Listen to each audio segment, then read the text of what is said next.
Okay, here we are. Dreadysays, something completely different now. This isn't something we've done before, but we're doing people interviews. What they're doing, why they're doing it, and here we are with Martin. Yeah. How you doing? You okay? I'm all right, mate. Thanks for turning up. Thanks for the warm welcome. Yeah. Well, the sun did that. It did. It did. I've got trucker's tan down one side Yeah. now. Yeah. We've both got white t-shirts underneath, haven't we? Yeah, that's it. Okay. Okay. Can we just pause Yeah. that right there? No, it's Yeah, all it's all right. Sorry. Thank you, my darling. Sorry, carry on. Yeah. All right. I'm off. All right. Bye. Bye bye. Okay, and with the magic of editing, Yeah. we'll come back in here. Oh no. See, we're getting pieces of it. No, go for it. No. I think I've got my own coming. Yeah. Thank you though. So Everybody just wants to feed me. I know. So what you're seeing is we haven't actually said what this is about yet or what the event is, but as you can see, it's super friendly, it's super lovely. And what is this and where are we? Okay, so we are in the middle of the Norfolk Broads, okay, which if you didn't know is on the east side of England. It's the bit that sticks out. It's the pretty bit. And so we're in the middle of the Norfolk Broads, which is a national park, and we are surrounded here. We're on Ferrygate Camping here that's got its own access to the water. And from that access to the water, we've got 200 kilometres of inland navigable waterway. And this is the Paddle Skedaddle, which is a 27k point-to-point race. There aren't too many point-to-point races in the UK, so point-to-point race, 27k, stand-up paddle, kayak, OC, and surf ski race. So anything that you can paddle is welcome at this race. I didn't realise you had access to that amount of waterway. So we've got 200 k's of inland navigable. Then there's 260 k's of waterways that are also navigable and non-navigable. Right. And then 3 miles down the road, we've got the Norfolk coast. So we've got over 200 miles of coastline as well. So That's we are. Great Yarmouth. Great Yarmouth is in this direction. Then Yep. you've got Sunny Honey, Hunstanton up at that direction. Kings Cromer Lynn. just over there. Yeah, Cromer's kind Yep. of there. So we've got the whole coastline on our doorstep 3 miles away. So you can actually get all the way through to Huntingdon from Yeah. here. Yeah. So for sure. it's pretty much the Viking invasion route Yeah. through. Yeah. So historically, Norfolk or Norwich was going to be the capital of the UK. Yep. Instead of London, Mhm. because of its water links to Great Yarmouth, which was going to be the port. Right. So Yep, great yep. before London and the Thames, it was going to be Great Yarmouth and Norwich. Yeah, which is why there's a big cathedral there and all the rest of it. Oh wow. Yeah. Okay. So it's a beautiful place to be, and we're very lucky to be able to live here actually. I'm annoyed and jealous in equal measure. You know, it's 2 hours for me. I've just got into wing foiling. Yeah. And I'm into my sup surf, so it's Wales for me. Devon out of season. Yeah. Cornwall's become too expensive and impossible to park. But I will be coming to the East Coast a lot more this year because flatter water, you know, when the winds are favourable as well. Yeah. We have got a little bit of surf here at a place called Sea Pauling as well. It's like there's some bays. Yeah. Go to Bay 1 at Sea Pauling. If it's working, it's working. It's always working good. So I will be in touch. Yeah, for sure. You know, I literally will get 3 or 4 sessions a year. Right, okay. And if I'm only 2 hours from a good break. Yeah. So, if Sea Pauling Bay 1 is working, you'll have a great time there. And it's not too far for you to travel. I'll be coming back. Yeah. See, this is why, it's my first one. I was going to say this is why I come to these, but no, this is the first one I've come to because I was hoping to get insider knowledge, meeting these guys, and sup racing event. It's a weird thing because you turn up and just everyone's friendly, everyone's into it, everyone wants to talk gear. Even though everyone was exhausted, I turned up, cracked a beer open about 1 o'clock this afternoon, racers were turning up, gentlemanly wave, but then everyone just wanted to chat. It's just such a nice, friendly environment. And what I'm going to show you after this little interview is you've got a sauna. We got a sauna in a horse box. Yep. We got a pizza van. We got the massage tables going on. We've obviously got our cafe over here, which barista coffee and cakes and all that sort of stuff. It's just the whole thing. I've been doing stand-up paddling cracking on for like 10 years nearly. And my first event, I learned to stand up paddle by somebody gave me a board and said, "Can you keep up?" And I went, "Yeah, I'll have a little wobble." How hard can it be? Yeah, exactly. And now I tell people it's not that easy because it's my job, you know. But then 2 weeks later, I entered my first 10K race.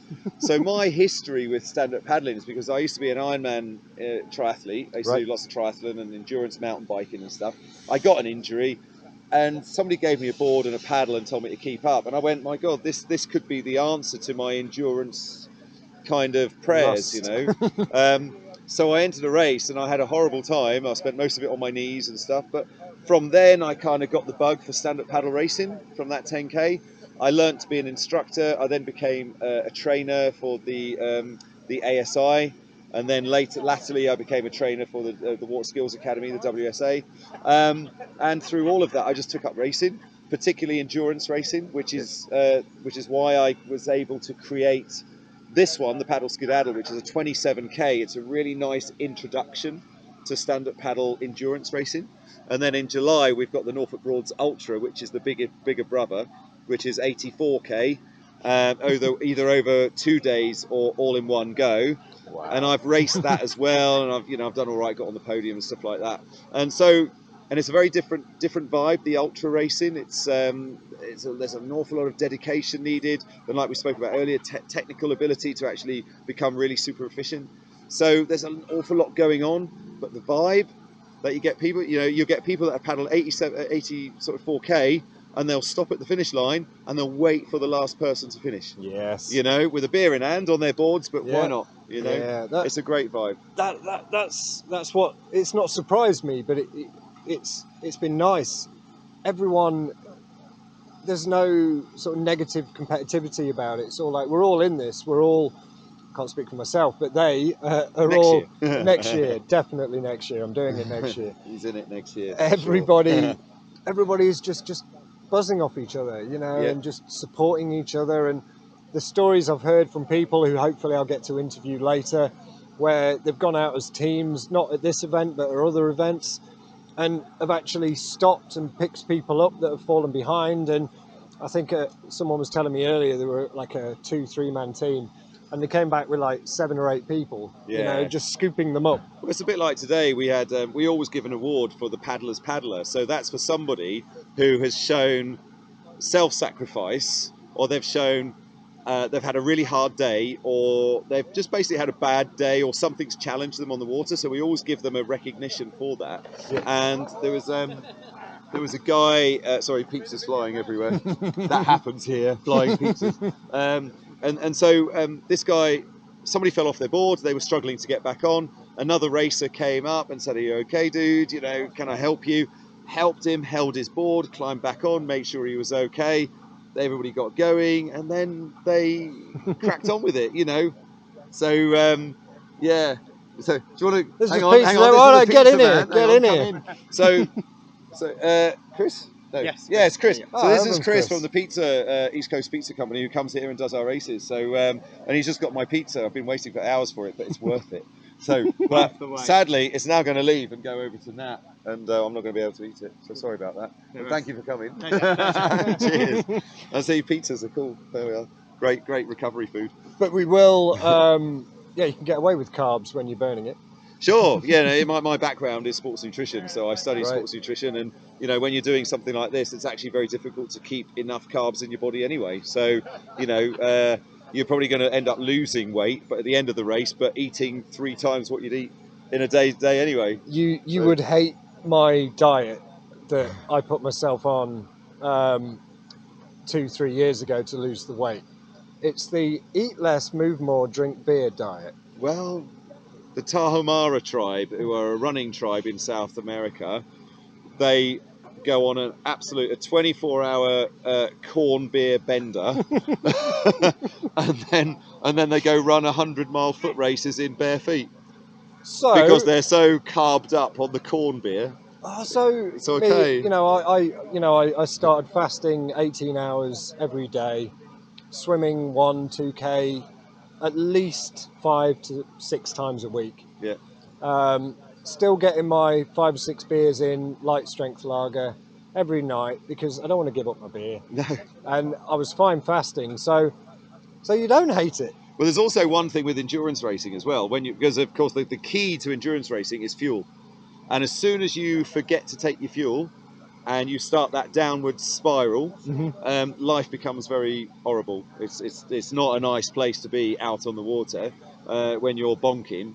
So fuel is absolutely massive. So the more you can eat out there, it's call it an insurance policy. You're always going to keep going. You're always going to that reserve in the tank. Yeah, so you're never gonna dip. But people forget. People think they're superhuman, and people think I don't need food, you know. But actually, you just do. And actually, the cool thing about it is that you've also got to fuel with endurance racing. You've got to fuel the mind as well. Right. So my background in sports nutrition, I know what's great for the body, but what's great for the body in endurance paddling might not necessarily be good for the mind because you need to keep that bit happy as well. Yep. So there may be a detrimental effect to your sports nutrition you're taking on by having some solid food, but actually, if it's good for up here, it's a nice kind of thing to get over. If you know what I mean, you're okay with it. So treat yourself to a bit of cake. Well, tuna sandwich when you're out. My things are like white bread, tuna sandwich when I'm out if I want a big endurance thing because it's savoury and it's just really good for up here and you actually look forward to having it. You know, it's a bit of a treat, and then you can go back onto your sports nutrition, your gels, and all that kind of stuff. Right. Yeah, but fuel in the mind is as important as fuel in the body when you're doing endurance paddling as well. So. Noted, because my daily protein is 5 fish fingers and a tin of tuna with a bit of light mayo. Right. Okay. So my night before race, if I'm doing an endurance race, it will be fish chips and mushy peas, right, from Chinese Dave's, right. So because you've got your fat, you've got your carbohydrate, and you've got protein. Yep. Okay. Or a big fat curry. A big fat ruby is the same thing. Same thing. I can't do spicy food. I'm a delicate flower. So, right. Quickly tell us about the other events, and I'll let you get back to your pizza. Yeah. So, like I say, the paddle skedaddle is a 27k point to point. We then move on in July, the 2nd and 3rd of July this year, to the Norfolk Broads Ultra. So this is the bigger brother. This is a 84-kilometre stand-up paddle or paddle race if you're kayaking or OC or surf ski or anything like that. Anything to do with the paddle, you're welcome to paddle it. But it's 84 Ks. It's either done over 2 days, split 42k per day, different course, or you do it all in one go. So you paddle the non-stop, which I've done on a few occasions now, and it's interesting. And that's different sort of award classes, podium classes. We tend to bundle the 14-foot hardboard and inflatables all together. Then we narrow down on the classes. Here at the Paddle Skedaddle, we tend to include lots of different classes because it gives everybody that little opportunity to. It's a smaller pool. There was a lot of classes. It's a smaller pool for them to do well at, if that makes sense. Then you move up to the Ultra. It's a bigger game. It's a bigger deal, and then we tend to sort of like narrow in our focus on the fleets there. So, but still the same sort of fleets, just we narrow them down. But the Ultra is an awesome event. The Ultra is also a precursor, I suppose, or a really good training paddle to the 11 Cities, which is a 5-day, 220k event in Holland. Okay, which you can either do non-stop or over in 5 days.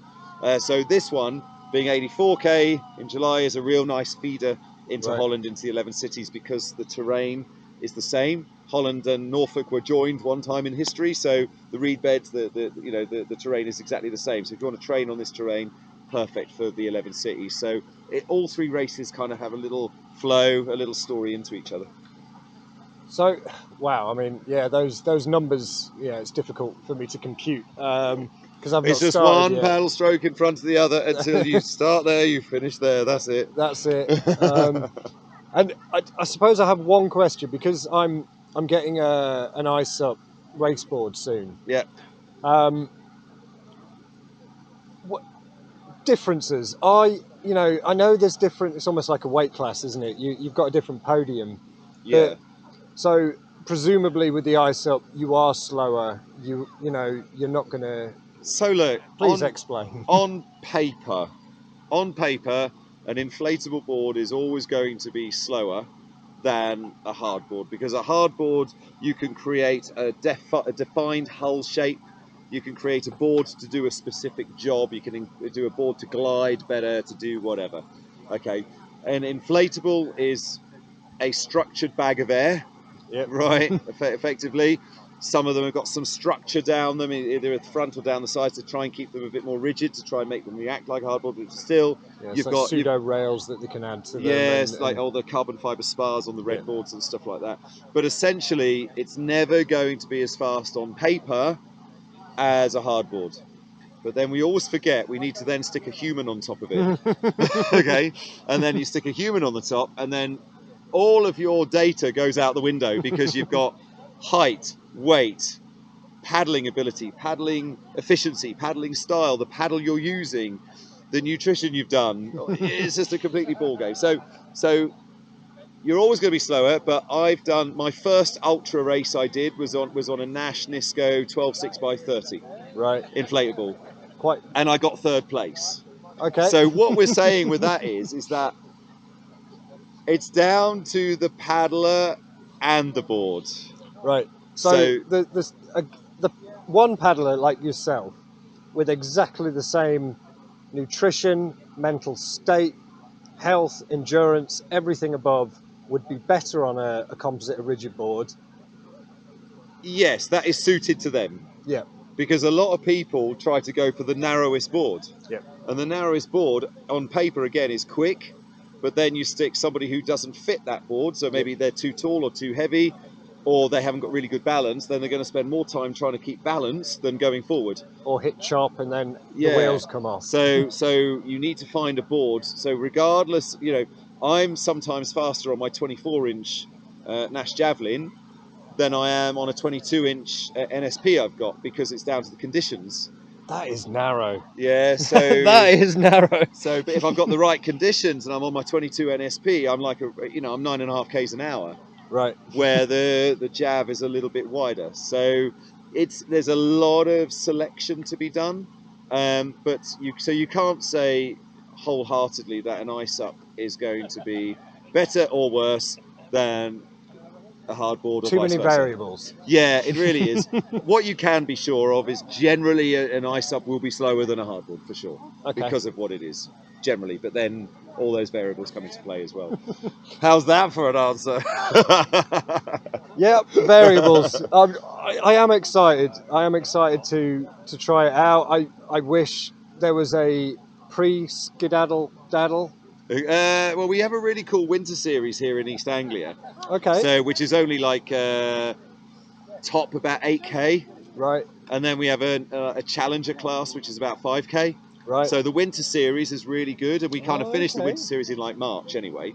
So it's not too long to wait till May. Yeah, and the water's not too bad at that, and I've got my triathlon wetsuits, which are lovely and snuggly. So this is called the East Anglian SUP Initiative, EASY, EASI, nice. East Anglian SUP Initiative, and it's the 5 of the clubs in East Anglia. We club together. We put on a winter race for people to cut their teeth into racing before the racing season starts. Oh, okay. So that's pretty cool. I think you'll see me for that. I've got so much on. I don't think I'm going to get anything done in anger this year.